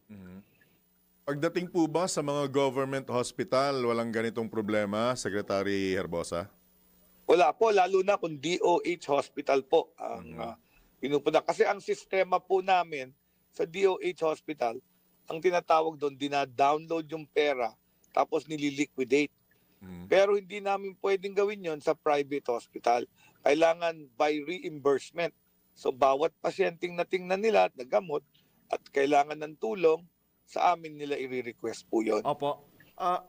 Sec, meron ho ba tayong figures, if ever, na may payables pa ba tayo doon sa mga... Meron pa, kasi tuloy-tuloy yan. May dumadating na pasyente at may ang tawag dito, may nababayaran, merong dumadagdag. So at that point in time, parang tinatanong ko kung magkano yung mga utang sa mga ospital. Parang nasa 400 million pa rin. Pero mababayaran po yan. Basta lang, kompleto ang documentary requirements. Yun ang malinaw, dapat kompleto. Opo. Kompleto po, opo. Pero hindi naman nangangahulugan na, for example, may isang nagtungo sa ospital, nagpa-confine, hindi naman po dahilan ng issue na ito para tanggihan siya. Hindi po. Meron kahit private. Oo, kahit private. Meron tayong anti-deposit law, parang ganun, na dapat hindi tanggihan, lalo na kung emergency ang kaso. Yun na nga. Sorry sa'yo na rin nagmula Anti-deposit, hospital deposit law. Opo. Pero bakit meron pa rin pong mangilan-ngilan na inirereklamo ng netizen na private hospital na hindi gagawin ng procedure at hindi ka i-confine kung kailangan mo ng confinement kung wala kang particular na halagang ede-deposito? Sec. Okay. Sa elective operation po yan. Kung elective yung cost ng admission, ibig sabihin nun, pwedeng maghintay. Pag emergency po, bawal, kailangan bigyan ng tamang lunas at hindi i-deny kung emergency. Yung nakasaad dun sa batas. Kailangan emergency case. Emergency case, no if and if and what. Pasok agad. Walang tanong na tanong. Walang deposit po. Opo. Di yata malinaw sa ibang ospital to, Secretary. Baka hindi malinaw sa pasyente na hindi siya emergency. Baka pwedeng maghintay. Baka sa tingin niya, sa sarili niya, emergency siya. Pero ang tingin ng ospital, pwedeng makuha sa gamot at maghintay siya. At kung may pera na siya, gagawin na yung procedure na kailangan bayaran. Sec, doon po ba sa mga payables may sapat pa ho bang budget ang DOH para may po budget bayaran? po yan. Meron naman tayong General Appropriations Act for this medical assistance for indigent patients. So, ang malaki pong tulong yan. Maraming pasyenteng natutulungan yan. Actually, at ang talagang malinaw lamang, hindi babayaran, Secretary Ted, kung hindi kumpleto ang dokumento. Yes po. Yan ang importante. So, willing kami mag-reconcile with the P hospitals kung kailangan. Hanggang kailan ho kaya yung i-reconcile ho na yan, Sected? Lalo ho, siyempre, of course. Continuous yan. Alam mo, every year may utang kami. Hindi naman to unang beses na may utang kami. Kasi nga, matagal yung liquidation at laging may dumadagdag. Nag-uusap tayo. I'm sure meron na naman na-discharge na pasyenteng nangangailangan ng tulong sa medical assistance for indigent patients. So nadadagdag, nababawasan. So ganun yan. So ang tinitingnan namin yung turnaround time ng pagbabayad from the time nag-bill sila to the time na bayaran sila. So wala sa DOH ang problema? Kailangan namin mag-consolidate kung ano ang... Kasi sa aming banda, tinitingnan namin, sabi bayad lahat ng ng kailangan bayaran. Alright. May iwasan din po ba, Sector? Sorry medyo nasilip ko lang itong isang pahayag ng isang netizen na may iwasan po bang umabot pa sa pagmamakaawa at hindi rin ba mapupolitika o mapupoliticize itong GL? Yun nga ang problema, wala naman talaga kaming GL. Kaya kailangan tanong din kay Dr. De Grano, saan ba nanggaling yung GL na sinasabi niya? Kasi hindi ko kami nagbibigay ng guarantee letter. Hindi sa amin galing yun, hindi sa Department of Health po galing yun. So kung tinanggap nila yung guarantee letter at ngayon ayaw nilang tanggapin, wala po sa Department of Health yun. Basta kami may programa na pag kami mga pasyente nanghihingi ng tulong, walang pambayad, binibigyan namin ng pondo base dun sa aming programang Medical Assistance for Indigent Patients. Yung alam ko, ang guarantee letter galing sa mga politiko. Di ba? Congressman. Hindi nga galing sa Department of Health po yan. Hindi po galing sa Department of Health. Pero subject for approval ninyo, di po ba, Sec? Oo, meron kaming proseso kung paano makakatulong sa mga indigent patients.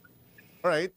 So baka may karagdagan pa po kayong paalala at paglilinaw, Secretary Herbosa, nasa inyo po Sected nga pala yung mga gamot na sinasabing tama ba? Yung para sa mga mga may high blood. Yung kasama sa panibagong package? Yes, opo. Yung ating PhilHealth last month, nag-approve na kami ng tinatawag na gamot benefit package. Ito ay sasagutin na rin ng PhilHealth up to 20,000 a year ang mga gamot for mga chronic diseases like high blood, hypertension, diabetes at iba pa. So may listahang nilabas ang PhilHealth at ang bantabayanan nyo na lang, ang sabi ko, kunin muna sa mga hospitals na PhilHealth accredited. Kasi gusto rin namin maging available to sa mga drugstores, lalo na yung mga malalaki at nakikita natin sa buong bansa para doon na lang i-claim yung gamot. Alright. Meron pa, Sected, go ahead. Maraming salamat sa panayam at paliwanag ng Department of Health. Nandito kami at meron pa kami mga programang ginagawa para maayos yung pagbibigay ng tulong sa ating mga mahihirap at mga kababayan na magkakasakit. Antabayanan na lang siguro natin ang anunsyo ng ating presidente tungkol dito sa pagbibigay ng medical services sa ating mga DOH hospitals. Alright. At Secretary Ted, as always, mananatiling bukas ang himpilan ng programang ito para sa update sa inyong hanay. Thank you so much, sir. Good luck. Good morning. Maraming salamat. Ingat po kayo. Salamat po. Good morning, John. Good morning, Drew. Alright. Salamat po. Thank you po. Mga kabalitaktakan, si Health Secretary Teodoro Ted Herbosa. Buti na lang naalala ko, kuya. May tanong ako sa iyo. Anong, bago lang ako mag-commercial, anong tungkulin o responsibilidad ng spokesman? Tagapagsalita, malamang. Pagsalita, di ba? Okay. Siyempre, pagka spokesman ka, papaliwanag ka. In the absence of the secretary, ikaw ang magsasalita. Ang spokesman ba dapat mahirap hagilapin? Siyempre, dapat hindi. Diba? Dapat lagi available dapat ba namimili ka ng kakausapin mo? Ay, dapat hindi. Diba? Dapat hindi. Kailangan ba nanghihingi ka ng itatanong bago ka kumausap? Dapat hindi na. Diba hindi? Ang sa akin lang, aanuhin mo ang spokesman kung ang kalihim naman ang iyong makakapanayam. Yan. Di ba? Ang lalim na. Personal na hugot yun, kuya, ha? Talas na. Personal na hugot yun. Alam mo kung bakit? Sa mong hinasay. Ha? Alam mo kung bakit? Oh, bakit? Daing tanong eh. Ha? Parang ako pa gusto interviewin eh. Di ba? Pag spokesman ka, dapat libre kang kausapin sa lahat ng istasyon. Di ba? Hindi ka naman sinasabing baka naman gusto niya sa sikat. Hindi naman tayo sikat. Guwapo lang tayo. Lalo na to. Ano na yung susunod kong babanggitin? Nakaabang eh. Nakaabang eh, ha? Hindi ko nga alam kung sasapawan ako ng tot nito eh. Haba nito, no? Di ba? Tama ba? Talaga ba? Oo. Ikaw sabi. Gusto pakita mo yung ano? Pakita ko yung prueba. Masibahin tayo. Masibahin. Ito, dus ko na. Doktor Obigaini Winner Contino Oras Saudjat. O, kita mo, sinapawan na naman ako. 29 na minuto na po, makalipas sa ikapito ng umaga. Oras hatid sa inyo ng Arena Plus. Sama-sama sa Arena. Download Arena Plus app now on App Store or visit arenaplus.ph. Pasada Balita. Hindi umuurong sa pagtulong, kawang-gawa sa lahat sinusulong. PCSO, PCSO. Hindi umuurong sa pagtulong ang PCSO. PCSO.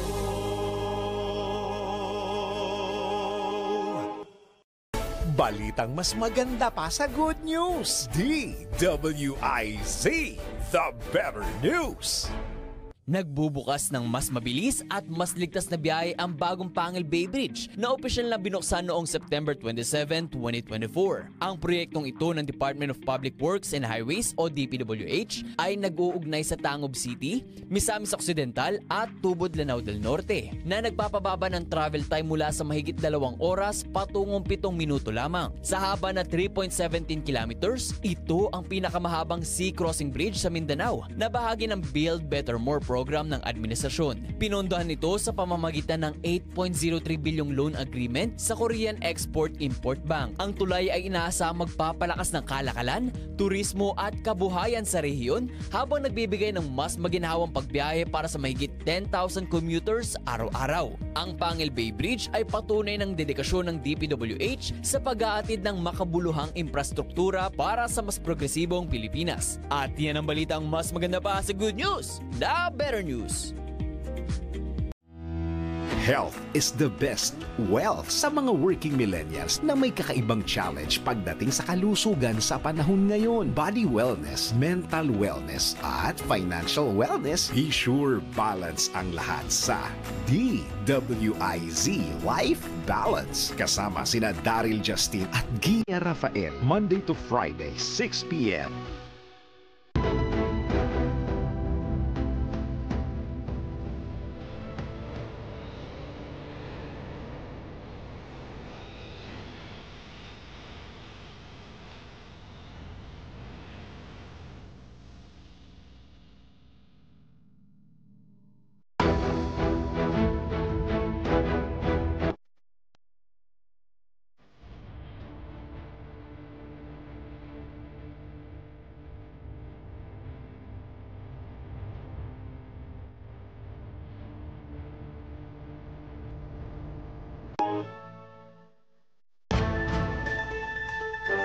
Multi-specialty clinic ng PCSO patuloy sa paglawak. Alamin po natin ang kabuuang detalye mula kay Binibining Main Barreto. Tuloy-tuloy sa paglawak ang specialty clinic ng Philippine Charity Sweepstakes Office o PCSO. Sa programang ito ng Medical Services Department ng PCSO, iba't ibang espesyalista ang maaaring pagkonsultahan ng libre. Ayon kay Dr. Ruel Aparato, Division Chief ng Satellite Clinic Division, araw-araw ay may available na doktor sa kanilang multi-specialty clinic.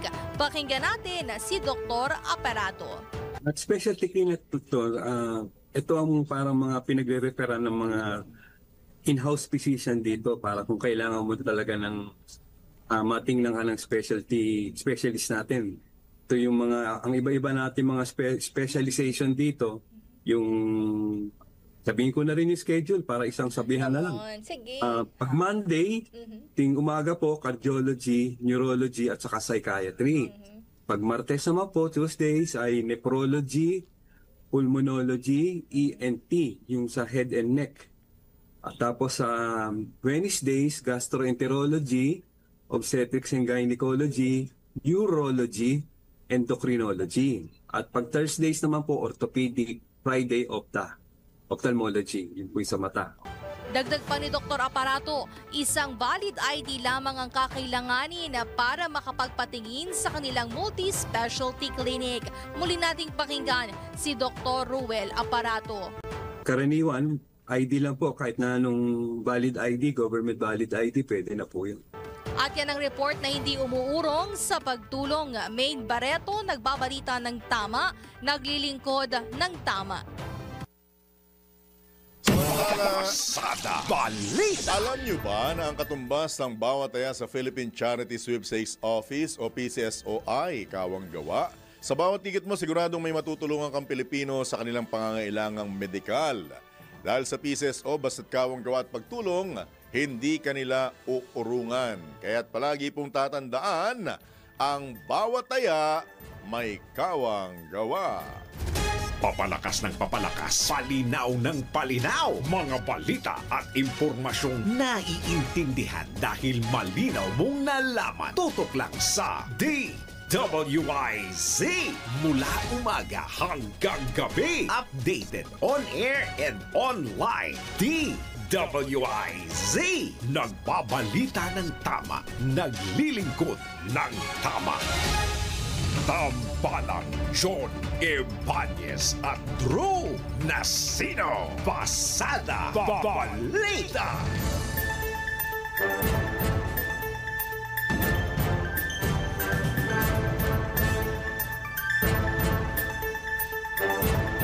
Oras po na 35 sandali makalipas ang ikapito ng umaga. Sa pagkakataon ito, tanggap pa tayo na pag-uulat mula sa labas ng himpilan.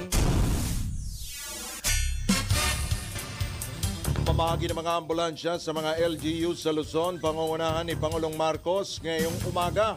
Ang pag-uulat mula kay Patrol 13 Gilbert Perdes. Inaasahan sa Quirino Grandstand sa lungsod ng Maynila si Pangulong Ferdinand Marcos Jr. bandang alas 9 ngayong umaga. Ito yung upang pangunahan ang gagawing pamamahagi ng Patient Transport Vehicle o yung mga PTVs para sa mga lokal na pamahalaan na nasa Luzon area. Ang aktibidad ay kaugnay pa rin ng pagnanais at pangako ng gobyerno na tiyaking bawat lalawigan ay may access sa reliable medical support. Kaugnay nito sinabi naman ni Palace Press Officer Undersecretary Claire Castro ng nasabing inisyatibo ay pagpapatatag sa pangako ng pamahalaan na paunlarin pa ang healthcare accessibility at pabilisin ang emergency response sa buong Pilipinas. Patrol 13 Gilbert Perdes para sa himpilang may todong las. DWIZ nagbabalita ng tama, naglilingkod ng tama. Kapag may bagong balita, naka-on air agad-agad. DWIZ Patrol Report. Sa iba pang tampok na balita, sinalakay ng mga Houthi rebel ang dalawang foreign flag vessels sa Red Sea na lulan ang sinasabing halos 40 mga Filipino crew. Kinumpirma ito ng Department of Migrant Workers kung saan ang 17 Filipino seafarers at 2 iba pang foreigner ay nakasakay sa unang barko na MV Magic Seas. Aganap ang enkwentro 51 nautical miles sa timog kanluran ng Hodeida, Yemen. Ayon kay Migrant Worker Secretary Hans Leo Kakdak, nailigtas sa mga pasahero nito at dinala sa Djibouti. Ngunit napinsala ang barkong sinasakyan ng mga ito. Tula naman ang pangalawang barko na MV Eternity Sea, ang 21 Filipino at isang foreigner. Pinuntirya ng mga rebelding Houthi ang nasabing barko sa baybayin ng Qadida, Yemen. Batay sa ulat ng mga international media, 2 crew ang nawawala at iilan ang nasugatan mula sa nasabing pag-atake. Ngunit kinukumpirma na pa ito ayon kay Secretary Kakdak. Sa ngayon, nahihirapan anya silang makausap ang management ng mga inataking barko. Pasada Balita. Hindi sagot ang pagpapataw ng buwis sa mga online gambling o online gaming operator para maresolba ang masamang dulot nito sa lipunan. Ito ang pahayag ni Senador Juan Miguel Zubiri sa harap ng panukala ng Department of Finance na patawan ng buwis ang mga operator ng mga online gaming apps sa bansa o platform. Iginit ng senador na nagpasa na sila noon ng batas para sa pagpapataw ng buwis sa operasyon ng Pogo sa bansa, pero hindi ito naging daan para mapigilan ang masamang naidudulot nito sa lipunan. Idinagdag pa ng mababatas na kung papatawan lamang ng buwis ang mga operators, kikita lang din anya ang pamahalaan sa pamamagitan ng panggigipit at pagpapahirap sa mga Pilipino. Una rito, sinabi ng Malacanang na hindi tututol si Pangulong Bongbong Marcos sa panukala ng DOF na patawan ng buwis ang mga online gaming platforms basta't suportado ito ng mahusay na pag-aaral. Pasada Balita. Nakahanda magbigay ng tulong ang Japan upang mapataas o mapalakas pa ang airspace surveillance capabilities ng Pilipinas. Ayon kay Japanese Ambassador Endo Kazuya, sa tulong ng Air Surveillance Acquisition Project na kinabibilangan ng 3 fixed surveillance radars at isang mobile air surveillance radar, mapapalakas ang defense partnership sa pagitan ng Japan at Pilipinas. Magugunitang nauna nang nagbigay ng nasa 600 milyong pisong halaga ng defense equipment ang Japan, kabilang na ang mga bangka at surveillance radars upang tiyakin ang capability ng bansang pigilan ang anumang banta sa katatagan at kapayapaan sa Indo-Pacific region. Pasada Balita. Inihain na ng Makabayan Block ang isang resolusyon na magkakasa ng investigasyong kaugnay sa mga isyong kinakaharap ng prime water. Ayon kay Kabataan Party List Representative Rene Co, panahon ng silipin ang napakaraming reklamo laban sa serbisyo at substandard na serbisyo at kalidad, mahal na singil at supply ng tubig na gabi hanggang madaling araw lang mayroon.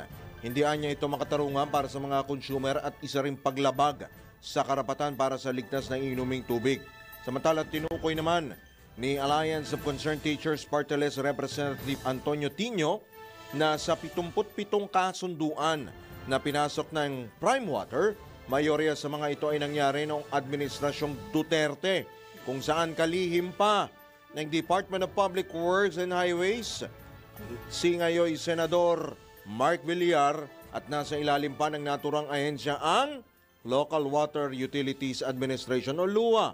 Bukod pa rito, humirit din ang mga mambabatas na ibasura na ang mga joint venture agreement na pinasok ng Prime Water dahil labag ito sa Presidential Decree 198 at hindi tumatalima sa Public-Private Partnership Act.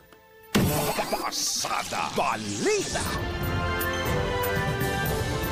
Tiniyak ng Department of Agriculture na kanilang paiigtingin ang mga programa para tulungan ang mamamayan, lalo na ang mga may hirap sa harap ng pagtaas ng bilang ng nagugutom sa bansa. Auna nang lumabas sa pinakahuling survey ng social weather stations na tumaas sa 20% ang tinatawag na involuntary hunger noong Abril. Ayon kay Agriculture Assistant Secretary at Spokesman Arnel de Mesa, kinikilala nila ang resulta ng survey at ginagamit ito bilang gabay sa pagpapalawig ng mga hakbang tulad ng programang 20 Bigas Meron na para sa mga benepisyo ng walang gutom ng DSWD. Maasa naman si Asek de Mesa na unti-unting mararamdaman ng publiko ang epekto ng mga hakbang na ito upang mapanatiling abot kaya ang mga bilihin at mabawasan ang kagutuman. Pasada Balita. Samantala, magtataas na ng tuition ng mahigit 30 private colleges at universities sa Western at Central Visayas Region simula ngayong academic year 2025-2026. Ayon sa Commission on Higher Education, aprobado na ng kanilang regional office sa Western Visayas ang average 6.6% tuition. 6.6%, medyo malaki-laki ito, na increase para sa 20 higher education institutions. Ang tuition fee increase ay nakabatay sa regional inflation rate. Sa Central Visayas naman, inaproba na rin ng CHED ang hirit na magtaas ng matrikula. Ang 6 na pamantasan sa Cebu City, 4 sa lalawigan ng Cebu habang 4 sa Bohol. Nilinaw naman ang ahensya na dumaan sa mabusising consultation process ang inaprobahang tuition hike. Malaking bahagi nila ng dagdag tuition ay mapupunta sa sahod at benepisyo ng mga school personnel kabilang ang mga faculty at non-teaching staff alinsunod sa labor standards at institutional improvement plans. Pasada Balita. Inilockdown na ng Philippine National Police ang mga lugar na hinihinalang nakalibing. Doon nakalibing ang labi ng mga nawawalang sabongero. Ayon kay PNP spokesperson Brigadier General Jean Fajardo, may mga procedure sila upang maiwasan ang pagtamper sa pinaglibingan ng mga sabongero, ngunit hindi na nagbigay ng iba pang detalye dahil nagsimula na ang investigasyon. Abatid na sinabi ni Julie Patidongan alias Totoy na itinapon ng mga bangkay ng mga sabongero sa isang fish pond sa Taal Lake, ngunit ayag ni PNP Chief General Nicolas Torre III na mayroon ding ibang mga disposal site base sa iba pang mga salaysay. Dagdag pa ni General Fajardo o ni Brigadier General Fajardo, papatawan ng kasong administratibo sa mga susunod na araw ang 15 pulis na sinasabing dawit sa issue ng mga nawawalang sabongero. Pasada Balita. Samantala, nilinaw ng MMDA na hindi obligado ang mga pribadong sasakyan na maglagay ng not for hire na signage. Ayon sa MMDA, hindi pinagbabawal ang paggamit ng mga private vehicles bilang personal na sasakyan o produkto na may-ari. Gayunman, kailangang may prangkisa mula sa LTFRB ang mga sasakyang for rent o ginagamit ng mga pasahero kung bumabiyahe o pumapasada. Magugunit ang nag-viral ang traffic enforcer ng MMDA kung saan nakita sa video na kinumpronta nito ang driver ng isang pick-up truck na sinasabing walang nakadikit na signage. Gayunman, nilinaw ng MMDA na hindi ito ang dahilan ng pagkakahuli sa driver kundi ang pagiging kolorum ng sasakyan. Pasada Balita. Parang mga ano lang yan, naalala ko lang yung mga red plate. May nakalagay na for official use only. Also. Matindi yan. Di ba? May makikita ka red plate nakaparada sa palengke, araw ng linggo, Sabado. Actually, anong tawag mo ron? Anong tawag mo ron? Di for hire. For hire also. Dito tayo magtanong. Director General Winner Contihino, Oras Saudiat.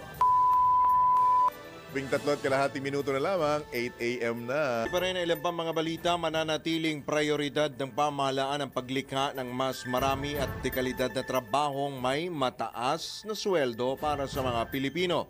Ito ayon sa Department of Economy, Planning and Development o DepDev ay kasunod rin ng ulat ng Philippine Statistics Authority na patuloy na tumataas ang bilang ng may mga trabaho sa bansa.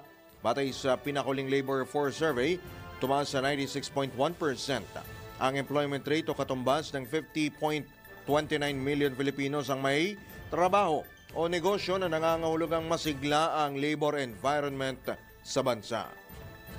Pasada Balita. Balitang pangkalakalan. Umaaray pa rin ang mga local exporter dahil sa mahinang halaga ng piso kontra dolyar. Ito naman ang sinabi mismo ni the Trade and Industry Export Marketing Bureau Director Bianca Pearl T. Kimte sa gitnaan niya ng pabago-bagong kalagayan ng ekonomiya pagdating sa mga export at import. Ayon sa nasabing opisyal, 20% lang sa mga ini-import ang consumer goods habang karamihan mga raw material. Samantala, tumasang-ayon ng ilang ekonomista na makatutulong sa local exporters ang pagbebenta ng mga dekalidad na produkto sa lokal na merkado kaysa imported items. Sa pinakahuling datos ng Philippine Statistics Authority, tumaas sa 34.2 billion pesos ang export earning ng bansa o katumbas ng mula ngayong Enero hanggang Mayo na mas mataas ng 10.8% sa parehong panahon noong nakaraang taon kung saan itala ang 30.87 billion pesos. Ngunit, tumaas din ang import bill ng bansa ngayong taon na 53.87 billion pesos o 4.4% kumpara sa 51.59% sa kaparehong panahon noong 2024. Pasada Balita. Mga balitang dapat alam mo kahit sa labas ng bansa. DWIZ Balita sa ibang bansa. Apat ang patay habang 22 ang sugatan sa sunog sa isang telco building sa Cairo, Egypt. Ipinagluksa naman ng kumpanyang Telecom Egypt ang dalawang empleyadong nasawi sa insidente at pinadalhan na rin nito ng suporta ang mga naiwang pamilya ng biktima. Maliban dito, nagdulot din ang sunog ng pagkantala ng internet connection at phone service sa buong Cairo. Pasada Balita. Sa mundo ng palakasan, ang latest malalaman sa DWIZ Sports News. Alamin po natin ang latest sa larangan ng palakasan mula kay Ian Articona. Boss, good morning! Good morning, Boss John at Boss Drew! Narito na ang aking latest sports update. Itinanghal bilang overall champion sa 100 season ng NCAA ang San Beda University. Kapwa nasungkit ng San Beda ang kampyonato sa junior at senior division. Ito na ang ikalawang magkasunod na taong nakubra ng Red Lions ang overall champion sa nasabing liga. Nabatid na nilang paso sa San Beda ang ibang mga kalahok ng pamantasan sa iba't ibang sports tulad ng men's at women's divisions ng taekwondo at swimming at men's division ng football. Dinomina rin ng Red Lions ang chess at table tennis. Samantala nakatakda namang i-host ng Mapua University ang 101st season ng NCAA matapos formal na ipasa ng Lyceum of the Philippines University sa pamamagitan ng isang seremonya ang hosting duties. Inaasahang magbubukas ang susunod na season sa darating na Oktubre. At yan ang aking sports news. Ian Articona, nagbabalita ng tama, naglilingkod ng tama. Pasada Balita. Balitang pangkalusugan. Ipinaglihi ho ba kayo sa aswang? Ay, uso yan. Which hand? Which hand? Kaya diwa mo'y malakas kapag may buwan? Matindi to ha. O sadyang ang pagpupuyat ay bet mo lang? Alam mo ba na ang pagpupuyat ay nakakapagpabagal ng pag-iisip? Ito po ay nakaapekto sa prefrontal cortex. Ha? May ganon? Ng utak Ano yun? na responsable sa pangangatwiran. Itinagdag pa sa pag-aaral na madalas bugnutin ang taong puyat dahil napipinsala ng puyat ang eto nga yung namamahala sa emosyon natin. At nakakapangit din. Ha? Nakakapangit.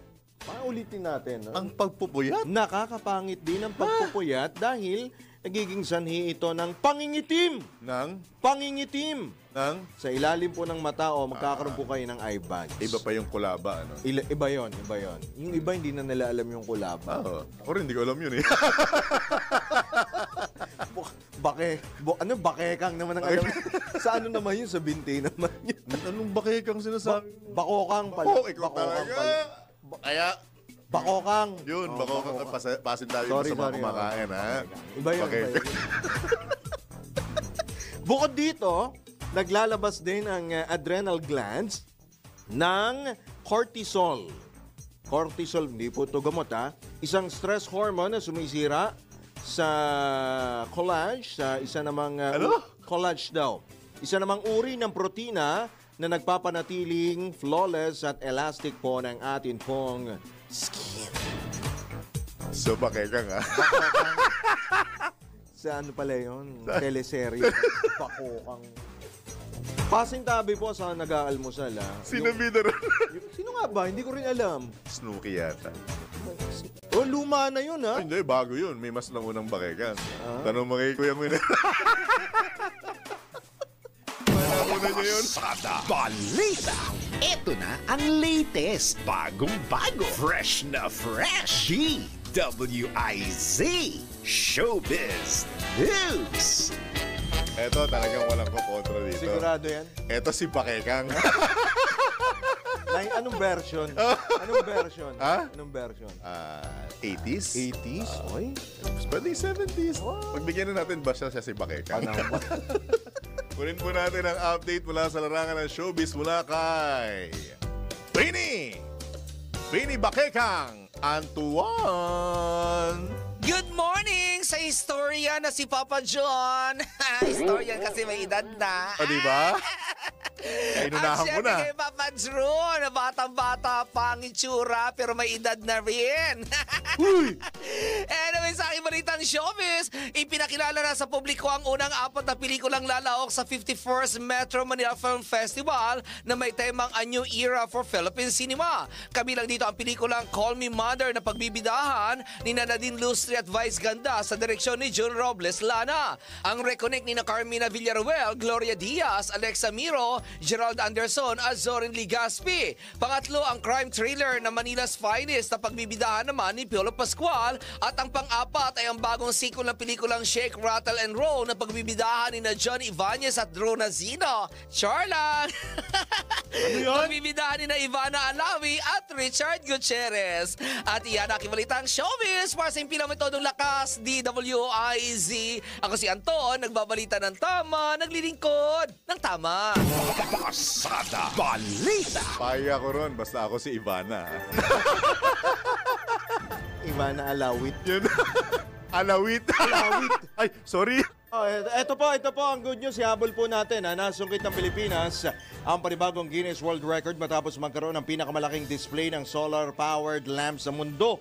Ang Liter of Light solar lamp display ay hinirang bilang world's largest display of solar-powered lamps na isinagawa sa Liwasang Rizal sa Maynila o Rizal Park nitong Hunyo 30.